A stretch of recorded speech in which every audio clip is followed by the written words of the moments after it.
ब्राह्मणों के उपकार के लिए एक व्यवस्था कायम कर दी। बहुत ध्यान से सुन लें ब्राह्मण देवता, ब्राह्मणों के सामने कोई ठंडाई शरबत बना के लावे तो तुरंत नहीं पी लेना चाहिए।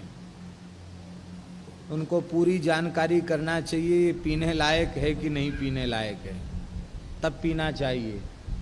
शुक्राचार्य कह रहे हैं आज के बाद धोखे से भी कोई ब्राह्मण मदिरा पान करेगा तो उसका ब्रह्मत्व तत्काल नष्ट हो जाएगा और उसको घोर नरक में जाना पड़ेगा। ब्राह्मण भयंकर से भयंकर पाप कर्म उससे बन जाएं, उसका शास्त्र में प्रायश्चित है। भ्रूण हत्या, ब्रह्म हत्या, गोहत्या का भी प्रायश्चित है, किंतु मद्यपान का प्रायश्चित ब्राह्मण के लिए नहीं है। सबसे भयंकर पाप कहां तक कहें, मांस यदि ब्राह्मण खा ले उसका भी प्रायश्चित है, उसका भी प्रायश्चित है, लेकिन मद्यपान का प्रायश्चित नहीं है। इसका मतलब ब्राह्मण पिए तो प्रायश्चित और दूसरे सब खूब छूटपट्टी पिए, ऐसा नहीं है। किसी भी मनुष्य को, ब्राह्मण की बात इसलिए कही गई, ब्राह्मण समाज का पथ प्रदर्शक है, वही तो समाज में अच्छी बुरी प्रेरणाएं देता है। तो महर्षि शुक्राचार्य ने घोषणा की, ये श्लोक लिखने योग्य है और ज्यादा से ज्यादा समाज में इसका प्रचार प्रसार करना चाहिए। शुक्राचार्य जी कह रहे हैं, यो ब्राह्मणोद्य प्रवृत्ति कश्चिन मोहात् सुराम पास्यति मंद बुद्धि अपेत धर्मा ब्रह्महा चैव सस्यात् अस्मिन् लोके गर्हितस्यात् परे च। आज से संसार का कोई भी मंदबुद्धि ब्राह्मण अज्ञान से अथवा ज्ञान से मदिरापान करेगा, वह धर्म से भ्रष्ट होकर ब्रह्म हत्या के पाप का भागी होगा और यहलोक और परलोक दोनों लोक उसके नष्ट हो जाएंगे। मया चैताम विप्र धर्मोक्ति सीमाम मर्यादाम वै स्थापिताम सर्वलोके संतो विप्राः शुश्रुवांसो गुरूणाम देवालोकाश्चोपशृण्वन्तु सर्वे। धर्मशास्त्रों में ब्राह्मण के धर्म की जो सीमा निश्चित की गई है, उसी में मैंने यह ब्राह्मण धर्म की अंतिम मर्यादा स्थापित कर दी है। यह मर्यादा सारे ब्रह्मांड में मान्य हो।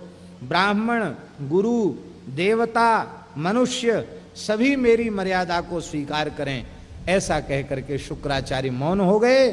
और उसी समय देवताओं ने नगाड़े बजाए, आकाश से पुष्पों की वर्षा हो गई और संपूर्ण ब्रह्मांड की दिव्य शक्तियों ने स्वीकार कर लिया, मद्यपान से बढ़ा और कोई दूसरा पाप नहीं है। एक छोटी सी कथा हम सुना देते हैं। दुर्भाग्य से एक ब्राह्मण अपनी अधिकृता पत्नी का त्याग करके एक चांडाली के संसर्ग से दूषित हो गया, मांस भक्षण में भी प्रवृत्त हो गया। ब्राह्मणोचित सारे कृत्य उसके द्वारा छूट गए। उस चांडाली के गर्भ से उसको अनेक संतानें भी प्राप्त हो गईं। लूट खसोट चोरी करके वह निर्वाह करता, किंतु एक बात की उसे स्मृति बनी रहती, मैं ब्राह्मण हूं। ब्राह्मण कोई भी पाप कर्म कर ले उसका प्रायश्चित है। ब्राह्मण को किसी भी अवस्था में मद्यपान नहीं करना चाहिए। यद्यपि चांडाली मद्यपान करने की व्यसनी थी, किंतु उस ब्राह्मण ने उसके बार बार हठ करने पर भी कभी मद्य का आघ्राण तक नहीं किया, मद्य को सूंघा तक नहीं। एक दिन वह ब्राह्मण सो गया और उसका मुंह धोखे से खुला, कई बार सोने में मुंह खुल जाता है ना, मुंह खुला रह गया और उस चांडाली ने उस ब्राह्मण को धर्म भ्रष्ट करने के लिए कुछ मद्य का अंश, तोला 2 तोला मद्य उसके मुख में डाल दिया। जैसे ही उस ब्राह्मण के मुख में डाला, उसके मुख से भयंकर अग्नि निकली और उस अग्नि में उसका सारा घर और स्वयं वह और उसके संतान जल करके भस्म हो गई। उस अग्नि के लगने पर वह ब्राह्मण जगा, घर से निकलकर भागा। देखते देखते उसका सारा चांडाली का परिवार भस्म हो गया। उसे बड़ा आश्चर्य हुआ, ये अकस्मात आग कैसे लगी।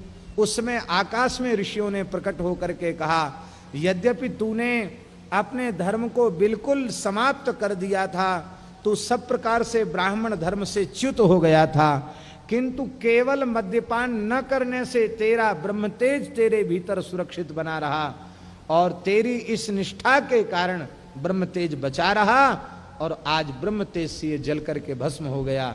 अब तू अपने स्वरूप को संभाल और तपस्या में प्रवृत्त हो। वह सब कुछ त्याग करके कठोर तप में लग गया और तप करते करते उसने दिव्य लोकों को प्राप्त किया।